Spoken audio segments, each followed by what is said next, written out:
The night I kicked open that door, champagne glasses froze midair. My badge caught the firelight, and 6 words killed the laughter. Just hours earlier, I only wanted to surprise my grandpa, a proud veteran, who once taught me that courage means standing tall even in the storm. But instead, I found him shivering on the porch, 31 degrees, no coat, lips turning blue, while my family toasted inside. I couldn't believe it. My chest burned with rage. That night, I carried him in my arms. And when I spoke, the warmth died forever. I'll never forget the sound my shoulder made when it slammed into that door, wood cracking, hinges groaning. Every champagne glass inside froze midair. The fire in the living room hissed, like it knew something ugly had just stepped in. My badge glinted against the glow, and my voice went cold. 6 words cut through the air like steel. He's safe. Elder abuse report filed. Oh? But before that moment, just hours earlier, I thought I was heading toward a surprise. A good one. It was Christmas Eve, around 8 p.m., and my patrol car idled at the curb on Maple Street. The engine ticked as it cooled, and Christmas lights stitched porch to porch across the neighborhood. Dispatch was quiet. Too quiet. My sergeant had said the same line he always said around the holidays. Go home, LT, it's Christmas. But I didn't have a home to go to. Not really. My folks' house, number, I hadn't called that home in years. The only reason I drove here tonight was because of him, my grandpa, George Miller. Grandpa wasn't just family to me. He was my compass. A U.S. Army veteran, Korea and Vietnam tours, Purple Heart hidden in a box he never bragged about. He raised me on discipline and kindness, often in the same breath. He taught me how to tie my boots before I could spell my name. When my father barked at me for being too opinionated, Grandpa leaned down, tapped my chin, and said, "Stand tall, Annie. The world already has enough cowards." I wanted to see his face tonight, see his smile when I walked through that door and said, "Merry Christmas, Grandpa." I parked half a block away so the old Ford Crown Vic wouldn't announce me too early. Breath left my lungs in pale ribbons. The air at 31 degrees cut sharp nose burning, fingers stiff even through gloves. Snow squeaked under my boots as I crossed the yard I used to mow as a kid. That's when I saw him, on the porch. My grandpa, sitting alone in a wooden chair, wearing nothing but a thin sweater and old wool trousers, his army cap tilted low. No blanket, no coat, just his hands trembling in his lap, knuckles swollen from arthritis, skin pale under the porch light. The sight punched the breath out of me. "Grandpa," my voice cracked as I whispered his name. His head turned slowly, careful, like Bones had taught him to move with caution. Then that smile, the one that had steadied me my whole life, found me. "Annie," he said, his voice gravel in memory. "You came." I shrugged out of my duty jacket and wrapped it around him. Heat bled from me into his frail frame. The cop in me did inventory, lips pale, faint, bluish tint, body shivering, alert and oriented, too polite to complain. The granddaughter in me wanted to rip the front door off its hinges. "Why are you out here?" I asked. He lifted a shaky hand. "Fresh air. They're busy inside. Don't fuss." Busy. Inside. Through the window, I saw silhouettes in the golden blaze of the living room. Dad, wide as a wall. Mom's carefully sprayed hair. My brother Tom holding court, drink in hand. My sister Brianna laughing on cue. They looked like a postcard. Warmth, fire, abundance. And here was my grandpa, the man who carried an M16 across foreign soil, who taught me that courage wasn't the absence of fear, but doing the right thing anyway, sitting outside like unwanted furniture. "How long have you been out here?" I pressed. "Doesn't matter," he muttered. His voice was steady, but his hands betrayed him, shaking like leaves in a storm. It mattered to me. 3 years of transfers and overtime shifts flashed in my head. Every dollar I'd sent back home for his care.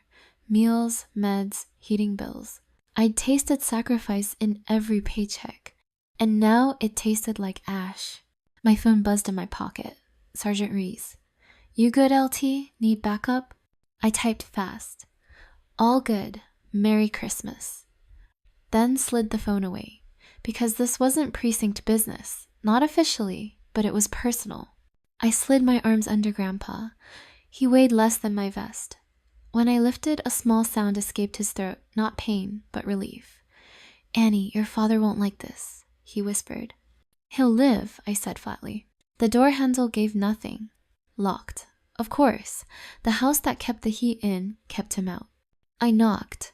3 measured raps, the kind that carry authority. Footsteps. The deadbolt slid. The door cracked open just enough for manners. My mom's face filled the gap, lipstick a brave holiday red. For a heartbeat, she didn't register what she was seeing her daughter in uniform, badge glinting, arms full of her own father. Then her expression arranged itself. Surprise, then annoyance, then the brittle smile she wore like armor. "Anna," she said, "you should have told us."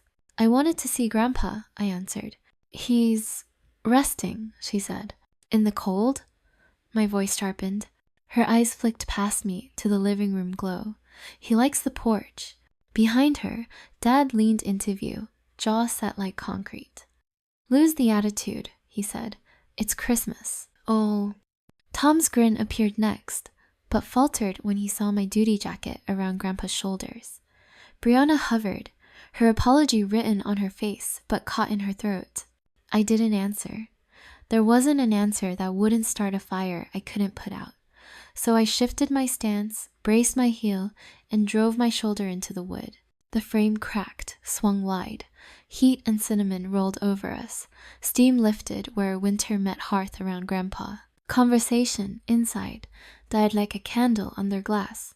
I stepped over the threshold, letting my badge hang where they could see it. I didn't raise my voice. "Move," I said.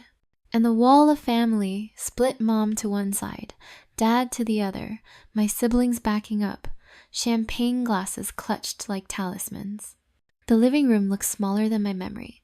Stockings hung over the fireplace. Dad, Mom, Tom, Brianna, but no stocking for Grandpa. That absence roared louder than the fire. For a moment, no one spoke.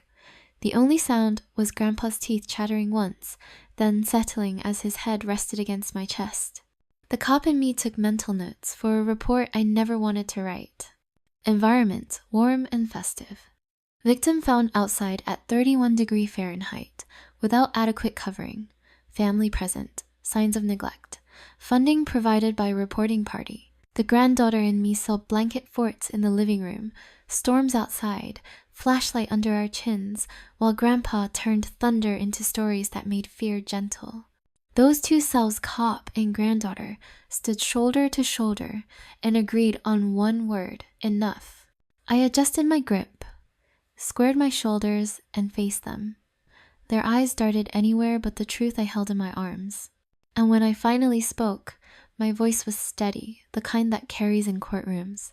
6 words. The room shrank. The fire dulled. Champagne turned flat in their glasses.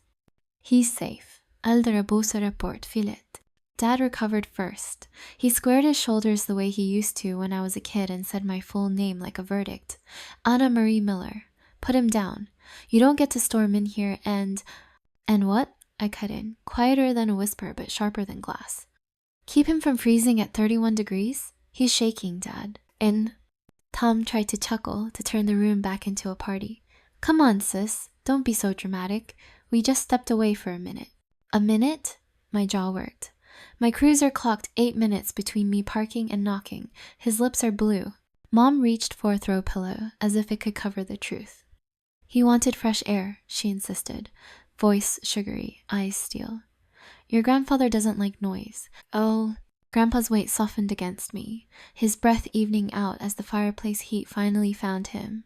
He was always light, wiry, army lean, but tonight he felt small in a way that punctured me. I set him on the recliner nearest the fire, wrapped the knit blanket from the backrest around his legs, and checked his hands, cold as river stones. My badge flashed when I straightened.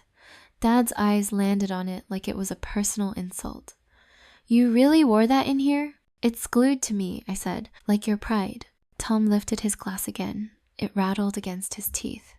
"So what now, Lieutenant? You gonna cuff your own family?"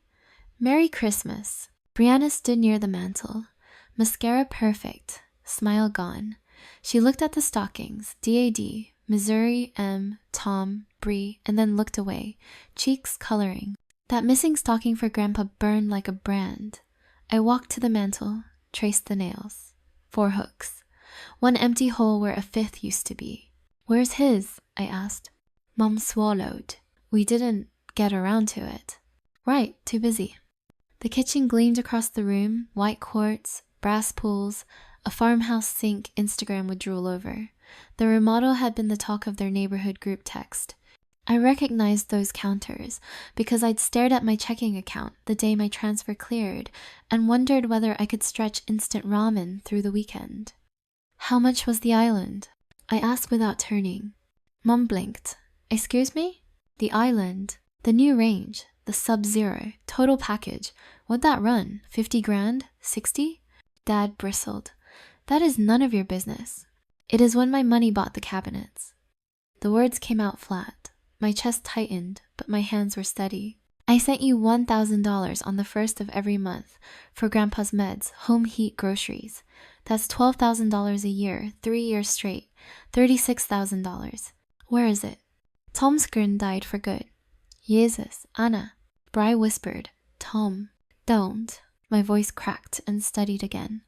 Tonight we're done with pretty lies. Grandpa shifted in the recliner, eyes clearing. Annie, he rasped. No fights on Christmas. Stand tall, not loud. Even now, he tried to pull me back from the edge. I kneeled, checked his pulse, warm compress forming in my palm from the blanket in my hands. I'm not fighting, Grandpa. I'm telling the truth. He nodded once, like a soldier acknowledging an order. The living room felt unnaturally quiet. Even the fire seemed to hold its breath. Dad tried a different tack, the old coach voice he used on our childhood.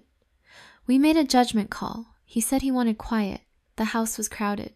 The house is 2,800 square feet, I said. You had room. Bree flinched. She looked at me, then at Grandpa. He said he wanted to hear the snow. Her voice broke on the last word. It would have been sweet if it weren't a cover story paper thin. Grandpa smiled, rueful. I do like the snow, kiddo, just not for that long. There it was, the truth he refused to weaponize. My heart hurt. My anger turned cold and useful. Where are his prescriptions? I asked. And the receipt for the space heater I told you to put by his chair? Mom gestured vaguely. In the hall cabinet. Your father knows where the... I moved, opened the cabinet, and found a neat stack of holiday linens, scented candles, and a tray of copper Moscow mule mugs. No heater. The lower drawer held a muddle of mail. I thumbed through envelopes, catching familiar bank logos. My transfers. Notations in Mom's looping script. Utility, groceries, clinic. A glossy travel brochure slid free. Cabo San Lucas, Schwach Nights, Ocean View. My stomach dropped. I held it up. When did you go to Cabo? Mom flushed. After Thanksgiving. With who? I asked, though I already knew. Dad stiffened. We took a trip we'd earned. Tumsrogel. The off-season deals are killer, actually. Flights were like $300 a person. Enough. My voice went razor thin. Did you take Grandpa? Silence. The kind that forms over fault lines. Bree's eyes filled. He said he was fine with us going. He told me to send pictures of the ocean. Pictures don't keep you warm, I said.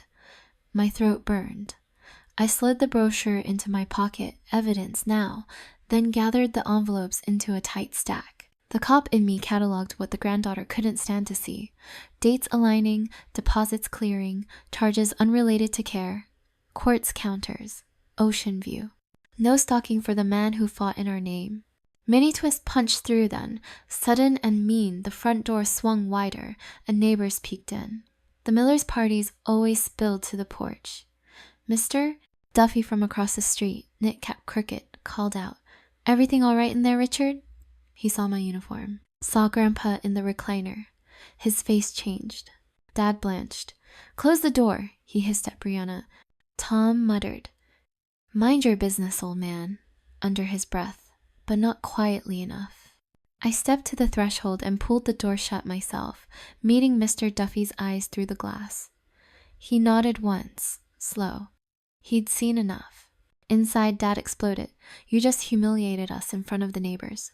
You humiliated yourselves when you left him on the porch, I said. My chest thudded. I felt the rhythm shift inside me, short sentences, quick cuts. Where's his VA card? Dad laughed dry. Oh, so now the government's good for something. Grandpa's gaze flicked to me, apology in the corners. Top drawer of my nightstand, far side, he murmured. I filed it away. Good, we'll need it. Mom's mask cracked, tears welled, more from fear than remorse. Anna, please. We were overwhelmed. The remodel took longer, the bills stacked up, your father's hours got cut. Tom... She stopped herself too late. What about Tom? I asked. Tom rolled his eyes. Don't drag me into your cop fantasy. Dad snapped. Enough. Sit down and shut up, Tom. A fissure. A tell. I saw it and pressed. What did you spend my transfers on in March and April? No one answered. So I gave them the answer myself. I pointed at the driveway beyond the window. The Silverado. 8-inch lift. New since spring. What that run, Tom? 55 grand? 60? Tom's smirk twitched. It was used. Not the point. Mom wrung her hands, pearls clicking. We did what we had to do to keep things presentable. Presentable, I repeated. The word tasted like rust. Grandpa fought 2 tours and came home with a chest full of ghosts. He taught me how to fold a flag so it never touched the ground. And you're worried about presentable. Grandpa cleared his throat, voice a low drum. They're scared, Annie. Folks do dumb things when they're scared. I turned to him. They're not scared of losing you. They're scared of losing face. He looked away because he knew I was right and didn't want the truth to bruise me further. Brianna edged closer to the recliner, soft as a prayer. She took Grandpa's hand. I'm sorry, Pop, she whispered. My anger stumbled. There was a crack of humanity there, small and real. Grandpa squeezed her fingers back. You always were the gentle one, he said. His voice warmed 1 degree. Foreshadowing hummed the gentle one would matter later. I felt it in my bones. Dad tried one last play, the authoritarian card. You will not turn this into a circus. Put away the badge. We'll handle our business our way. I faced him fully. He was still broad across the shoulders, still carried himself like the world reported to him. But the uniform on my chest changed the physics between us. Your way put him outside, I said. My way brought him in. Who? Your way, he sneered, threatens to ruin this family. Truth doesn't ruin families, I said. Secrets do. Mom reached for me then, careful not to smudge her manicure. Anna, honey, we can fix this. We can. You can start by telling me where the $400 heating assistance credit I approved through the county went, I said, because it didn't go to the thermostat. Mom blinked, caught. We had an unexpected plumbing issue. A mini? The quartz install cracked your kitchen sink, Brianna blurted, then clapped a hand to her mouth, eyes wide. The room pivoted on her words. Another mini twist. Not some emergency beyond their control, just more of the same vanity dressed as necessity. I exhaled slowly. My voice softened, and somehow that made it worse for them. He's a veteran, I said. He carried America on his back, so you could carry champagne flutes. And you erased him from your mantle. Dad's face mottled. Watch your mouth. I lifted my phone. I already told you the report is filed, I said. APS will be here in the morning. And because he's a veteran, the VA social worker is getting a copy. Tom finally snapped. You wouldn't. He's your grandfather too. That's why I am. The fire popped, sparks skating up the flue. The tree whispered in the draft. The whole house felt like it was leaning forward, waiting to see if it would stand or crack. Dad stepped toward me, chin down, voice low. If you bring the state into this house, you'll regret it. Maybe, I said. But I regret one thing more, letting you talk me out of doing the right thing last time. He blinked. Last time? A quiet landed between us. Only Grandpa knew what I meant this spring. I had found a past due notice tucked behind the fruit bowl, asked questions, got the same sweet lies. I'd let it slide because I wanted peace. The cost of that peace was on the porch tonight, shivering. Grandpa's eyes met Mina. Pride and worry braided together. Annie, he said softly, don't lose yourself. I swallowed. I won't, Pop. I'm finding myself. My phone buzzed again. Sergeant Rees. 3 words. Need status update? I typed back. Scene contained. Then I looked at my family and felt the next move settle into place like a round in a chamber. Get his VA card and his meds, I said. We're leaving. Dad's mouth opened. Leaving? Where? I stepped to the recliner, slid my arms under Grandpa again. He gripped my sleeve with surprising strength, the way a soldier trusts a squad mate. My voice was steady. To the one place you can't touch him tonight. Tom laughed without humor. And where's that, Lieutenant? I lifted Grandpa, turned toward the door, and let the night breath in from the seam of the frame. The precinct, I said, under my watch. Brianna's hand flew to her mouth. Mom swayed. Dad's jaw locked. Tom cursed. The tree lights blinked, green, red, green, like a warning. And in the pause that followed, the house finally admitted what it was. A beautiful stage built on a rotten trapdoor. I shifted Grandpa higher, reached for the knob, and heard Dad's shoes scrape across the hardwood. As he lunged, Dad's shoes scraped hard against the hardwood, like he still believed he could block my way with sheer bulk. His hand shot out, gripping the doorframe. You walk out that door with him, Anna. You don't walk back in. Ever. I didn't flinch. My arms tightened around Grandpa's frail frame.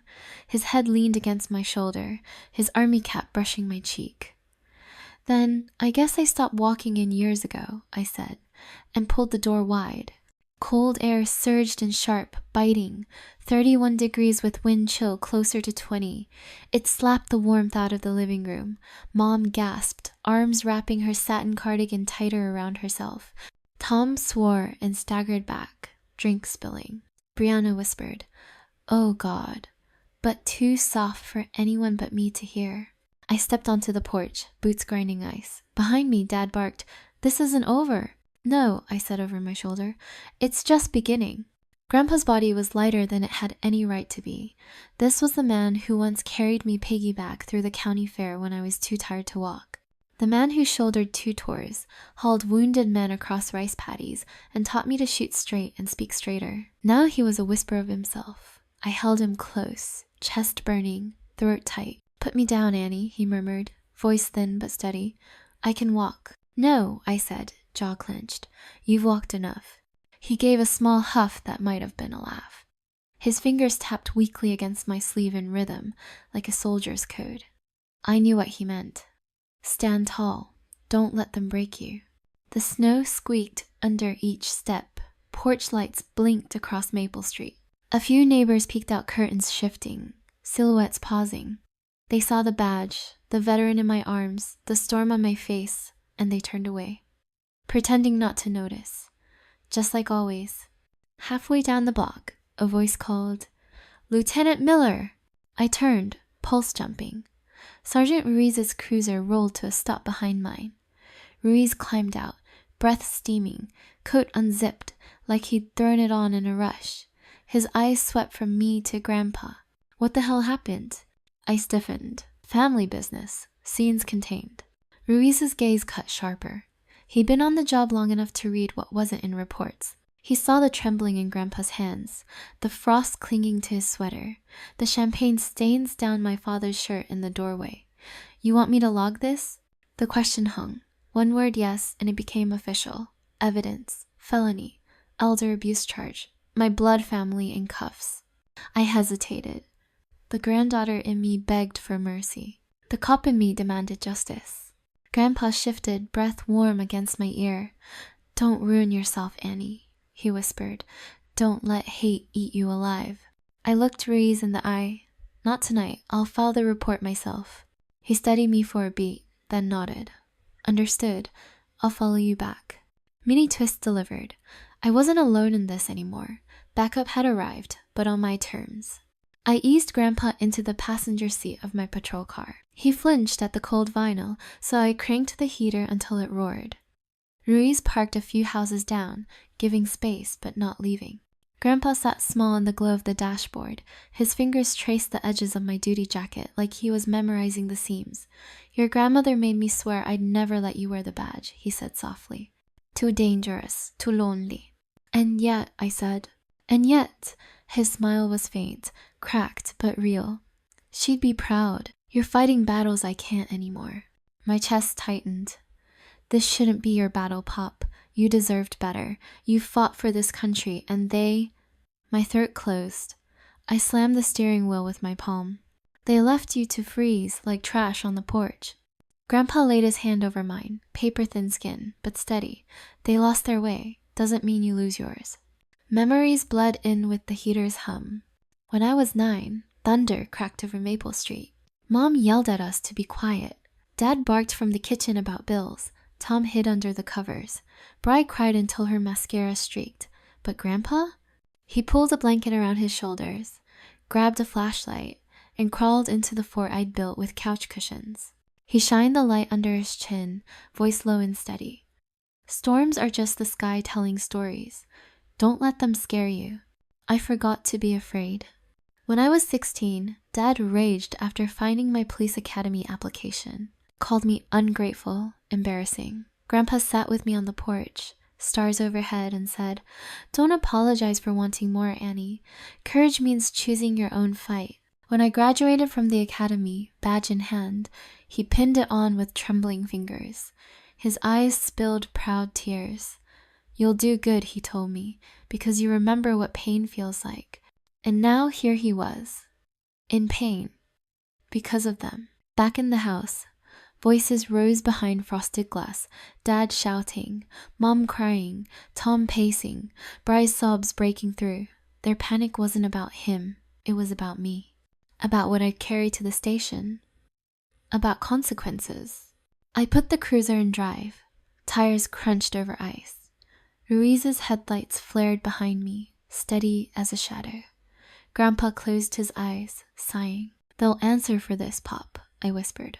His lips curved in a weary smile. "Promise me you won't lose yourself in the answering." I swallowed hard, because I wasn't sure I could. As the precinct came into view, wreaths hanging on the doors, I realized the next hours would break one of two things, either my family or me, and maybe both. The precinct door slid open, letting out a wave of fluorescent light and the faint smell of burnt coffee. Christmas Eve was always a slow shift. DUIs, domestic disputes, the occasional noise complaint, but tonight the building buzzed like it knew something heavier had arrived. I carried Grandpa inside, Ruiz trailing just behind me. The rookies at the front desk straightened when they saw him in my arms, his army cap tilted low, my badge glinting against the cold air still clinging to us. "LT, you need a hand?" one asked. "I've got him," I said. My voice cracked, but stayed steady enough. I settled Grandpa into the break room's old recliner, the one patched with duct tape at the seams. Officer Daniels draped a fleece blanket over him, then offered a steaming styrofoam cup. "For you, sir. Cocoa, extra marshmallows." Grandpa blinked, surprised. Then a slow smile spread, gentler than I'd seen all night. "Thank you, young man." Daniels grinned. "Don't mention it. Around here, everyone's family on Christmas." That line landed like a twist in my ribs, the kind that hurt, but also healed. Grandpa's eyes shone. "Family?" he repeated, as if testing the word again. I leaned against the wall, arms crossed, watching him melt into warmth. Strangers offered more freely than blood ever had. Just as my chest unclenched, the duty phone blared sharp through the break room. Ruiz grabbed it, muttered a greeting, then looked at me. "It's your folks." He covered the receiver. "Want me to hang up?" My stomach knotted. They hadn't called me for birthdays, graduations, or deployments, but tonight, with the report filed, suddenly they needed me. "I'll take it," I said. The handset was cold against my ear. Dad's voice cracked down the line. "Anna, not Annie. Anna. Listen, we need to talk." "There's nothing to talk about." "Yes, there is," he snapped. "You can't just file a report and walk away. Do you know what this could do to us? Our name, our work?" "Yes," I said flatly. "That's the point. Inuna." Behind him, I heard Mom's sobs, Tom's curses, Brianna pleading, a symphony of panic. "Please," Mom begged, voice breaking. "We made a mistake. Don't let the state tear our family apart over one night." My chest burned. "One night?" I almost shouted. "This wasn't one night. This was years. You pocketed money meant for him, left him in the cold while you remodeled kitchens and sipped champagne." Silence. Then Dad's growl. "We'll make it right. Just tell them not to come. You can fix this. Your family." That word. Family. It cut sharper than any knife. I looked across the room at Grandpa, sipping cocoa with shaky hands, rookies chatting with him like he was their hero. His eyes met mine, soft and pleading, not for himself, but for them. His lips formed words only I could read. Don't destroy them. I closed my eyes. My whole body trembled with the tension of two worlds colliding, blood against law, rage against mercy. I can't undo what's filed, I told Dad. APS will follow up. That's the law. Dad swore, ugly and raw. You'll regret this, Anna. No, I said, my voice steady as the badge on my chest. The only thing I regret is not seeing sooner what you've done. I hung up. My hand shook, but my chest felt carved from stone. 3 hours later, headlights swept across the precinct lot. A beat-up SUV screeched in crooked. My family spilled out, not dressed in pride and polish, but in pajamas under coats, faces pale, eyes raw. Ruiz bristled. They're not supposed to be here. I'll handle it, I said. They stumbled into the lobby. Dad first, words tumbling. Anna, please, listen. Stop. My voice sliced the air. You had your chance to talk when he was freezing on your porch. Mom clasped her hands. We were wrong. We know that now. Please don't let the courts drag us through the mud. Think about what people will say. Tom tried swagger. You don't want your own family in cuffs, do you? But even as he spoke, his hand shook. Brianna stepped forward, tears streaking down her cheeks. Anna, please. We were selfish, but he's our father too. Don't take him away from us. I stared at them, these people who shared my blood but not my heart, and I felt nothing but the cold I'd carried in from the porch. He's not your father anymore, I said. Not after tonight. You lost that privilege. They flinched like I'd struck them. Then a voice rose behind me, fragile but firm. Annie. Oh. Grandpa stood in the doorway, blanket around his shoulders, face pale but resolute. Don't, he said softly. They're still my children. They're still your family. Don't let anger turn you cruel. My chest clenched. His mercy felt like betrayal and salvation all at once. And in that moment, I realized the real battle wasn't against them. It was against myself. Would I choose justice or would I choose mercy? The answer would change everything. Grandpa's voice echoed in the break room air, soft but immovable. Don't let anger turn you cruel. I froze, still holding the weight of his words. Behind me, my family stood like shadows, Dad rigid, Mom trembling, Tom seething, Brianna weeping. In front of me, the man who had survived battlefields and funerals and decades of scars, still asking me to protect the very people who abandoned him. Justice roared in my blood, mercy whispered in my ear. And then the foreshadowing I carried all night, the receipts, the missing stocking, the Cabo brochure slid into focus like puzzle pieces clicking into place. Earlier, when I'd searched the hall cabinet, I hadn't just pocketed the glossy vacation flyer. I'd grabbed the entire stack of envelopes. Now, in the precinct light, I spread them across the break room table. Ruiz's brows furrowed as he leaned over. Utility bills marked paid. Grocery notes scribbled in Mom's cursive, but tucked between them withdrawals, cash advances, luxury purchases, kitchen remodel invoices, and one envelope stamped, Department of Veterans Affairs, pension statement. My chest went cold. Annie, Grandpa said, worry in his tone. They didn't just spend my transfers, I whispered. They cashed out your VA benefits too. Dad lurched forward. That's private. Ruiz blocked him with one arm, voice sharp. Step back, sir. I held the pension statement high. 3 years. Every dollar you earned in service, they drained it. The room tilted. The rookies muttered. Daniel swore under his breath. Grandpa closed his eyes, jaw tightening with a kind of pain deeper than cold betrayal. Brianna cracked first.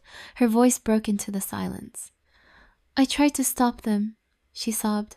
I told Mom it wasn't right, but Dad said it was his money to manage, that Grandpa didn't even notice. Mom turned on her. Brianna! But it was too late. The truth was out, ugly and raw. Grandpa's hand shook as he reached for mine. Is it true, Annie? Did they take it all? Yes, I said. My throat closed, but my voice stayed steady. They stole from you, Pop, from the army that still pays you, from every sacrifice you made. Something inside me hardened. I wasn't just his granddaughter anymore. I was his shield, his advocate, his soldier. You know what this means, I told them. This isn't just neglect, it's fraud. Federal fraud against a veteran. Dad's face drained of color. You wouldn't dare. I stepped closer, badge gleaming under the fluorescent light. I don't have to dare. The evidence is right here. Mom clutched her pearls so hard the chain bit into her skin. Anna, please. Prison would kill us. Think of what people will say. I am, I said. They'll say he stole from a man who once carried this country on his back. Oh. That's when I remembered the nights in the blanket fort, the thunder stories, his steady hand on my shoulder when Dad called me ungrateful. He had always taught me one lesson: stand tall. I straightened now, the lesson alive in my bones. Grandpa's eyes opened, glistening. He saw it too, the payoff of every word he drilled into me. You're right, Annie, he whispered. It's time. Dad stepped forward, trying to recover ground. We can fix this as a family. No need for outsiders. Oh, no, I said. Family protects. Family doesn't steal. You stopped being family the moment you left him on that porch. Tom barked a laugh, desperate. So we're gonna call the feds? Let them drag us off in cuffs? Yes, I said coldly. That's exactly what I'll do. And I meant it. The precinct door opened. A woman in a gray coat stepped in, badge on her belt, folder in hand. Her voice was calm, practiced. I'm Agent Collins, Adult Protective Services. I'm here about a report filed tonight. My family went white, and I realized the storm wasn't coming. It had just walked through the door. Agent Collins stepped farther into the room, the soft click of her boots echoing off tile. She carried herself like someone who had seen too many families unravel under fluorescent lights. Calm, professional, steady. Lieutenant Miller? She asked, her gaze landing on me. Yes, ma'am. Oh. Her eyes moved to Grandpa, wrapped in the precinct blanket, cocoa cooling on the table beside him. And this must be Mr. George Miller. Grandpa straightened in the recliner. His voice carried a soldier's cadence even through the gravel of age. Present. Something flickered across her face. Respect, maybe even reverence. Sir, she said softer, thank you for your service. He nodded once, like a salute he didn't have the strength to raise. I laid the pension statement, the envelopes, the cowboy brochure on the table. Colin's brows furrowed as she sifted through them. All pension withdrawals, misuse of funds, and you said he was found outside at 31 degrees. Yes, I said. My voice cracked on the number, but steadied. Locked out while they partied. Collins nodded, scribbling notes. Then she turned finally toward my family. Dad puffed his chest. This is a mistake. We're a respected family in this community. There is no need for an investigation. But Collins didn't blink. Sir, elder neglect is a felony. Combined with financial exploitation of a veteran, this isn't just an investigation. This is federal jurisdiction. The words hit like artillery. Tom swore. Mom's knees buckled against the plastic chair. Brianna sobbed openly now, mascara streaking down her cheeks. I had spent years being the underdog in this house, the too loud daughter, the black sheep in uniform, the one they laughed at behind champagne flutes. Tonight, the roles flipped. Because I wasn't just a cop, I was his granddaughter, and I was done being quiet. You erased him, I said, voice trembling with fury, from the mantle, from the budget, from your lives, and now you answer for it. Dad glared, jaw grinding. You'll regret this, Anna. No, I said, you will. Oh. Ruiz folded his arms, standing between them and me like a wall. Daniels hovered at Grandpa's side. Even the rookies had gone quiet, their eyes sharp, recording every detail for testimony if it came to that. For once, I wasn't outnumbered. They were. Then Grandpa raised his hand weak, but commanding enough that the room hushed. I fought wars overseas, he said slowly, voice rasping but steady. But I never thought the worst battle I'd see would be inside my own home. Oh, Tom rolled his eyes, but the sound died when Grandpa kept talking. You took my pension, my warmth, my dignity, and I forgave you before Annie even walked through that door. But forgiveness doesn't erase consequences, and tonight you face them." His words landed heavier than any report, any badge, any law. They carried the authority of a man who had stood under fire and kept walking. Mom broke then, sobbing into her hands. Dad sagged into the plastic chair, rage draining into fear. Agent Collins snapped her folder shut. "Mr. and Mrs. Miller, Mr. Tom Miller Jr., you will be contacted for interviews and financial audits. If evidence confirms neglect and exploitation, you will be facing charges. In the meantime, Mr. George Miller will be placed under protective supervision." "Protective supervision?" Dad barked. "You mean you're taking him away?" Collins didn't flinch. "Number. He's already under protection." Her gaze cut to me, with his granddaughter. For the first time in years, I felt the ground tilt in my favor. The system, the law, the truth, they were all standing behind me. Underdog, no longer. Grandpa reached for my hand, frail but strong in spirit. "Stand tall, Annie," he whispered. "The battle's not over." And he was right, because while tonight I had the upper hand, tomorrow the investigation would begin. And the storm waiting for my family wasn't just fear, it was justice, rolling in like thunder they couldn't laugh away. The morning sun bled pale through the precinct blinds, painting the world in gray. Snow clung to the cruisers outside, muffling the city in silence. Christmas morning.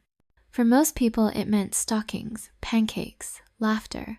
For us, it meant fallout. Grandpa stirred in the recliner, the blanket slipping down his shoulder. I adjusted it, tucking it snug. His eyes opened, cloudy but clear enough to find me. "You stayed up all night," he said. I nodded. "Couldn't sleep. I don't..." He studied me a long moment. Neither could they. And he was right. Across town, the Miller house was unraveling. Word had spread faster than snowplows. Neighbors whispered, "They left him on the porch." APS showed up. Anna filed a report. Richard Miller, the man who once filled rooms with his booming voice, paced their kitchen like a caged bull. Maggie clutched her pearls until the chain bit red into her skin. Tom raged, blaming everyone but himself. And Brianna cried, mascara staining her hands. 6 words haunted them, like a ghost in every corner. "He's safe," elder abuse report filed. Their name, once currency in the neighborhood, now dragged like chains. Meanwhile, here in the station, Grandpa found something he hadn't had in years: respect. The rookies pulled up chairs, eager for stories. Daniels fetched another cocoa. Ruiz cracked a grin when Grandpa told them about hauling a busted Jeep out of a mud pit in Vietnam. Laughter filled the break room, honest and warm. Grandpa's eyes twinkled, his shoulders straightening just a little. "Feels good to be seen again," he whispered to me. "You're not just seen, Pop," I said. "You're honored." His hand found mine, papery but firm. "That's all I ever wanted. Not medals, not speeches. Just to matter." "You always mattered," I said, my throat tight. Later, Agent Collins returned with more paperwork. She crouched beside Grandpa. "Mr. Miller, you have choices. Charges may be filed, but your wishes matter. Do you want us to pursue prosecution?" My chest clenched. This was it, the line. Grandpa's eyes flicked to me, then back to her. His voice rasped, fragile but certain. "I want the truth on record. I want the money traced. I want the neglect documented. But prison?" He shook his head. "Let guilt be their prison. I'll not see my own children behind bars on Christmas."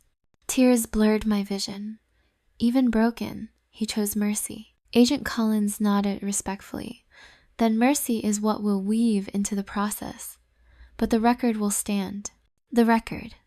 Immutable. Evidence, witnesses, reports. No champagne could erase it now." That night, New Year's Eve, the precinct gathered again. Pizza boxes stacked on tables. Someone strung dollar store lights around the break room doorway. Midnight struck, and cheers echoed. Grandpa sat in the middle, a paper crown on his head courtesy of Daniels, laughing at stories, offering wisdom. For once, he wasn't on the edges. He was at the center. He caught my eye across the room. His lips formed silent words. "Thank you." I crossed, knelt beside him. For what? For giving me back a family, he said softly. You never lost me, I whispered. I know, he smiled, but now I know I'll never be alone either.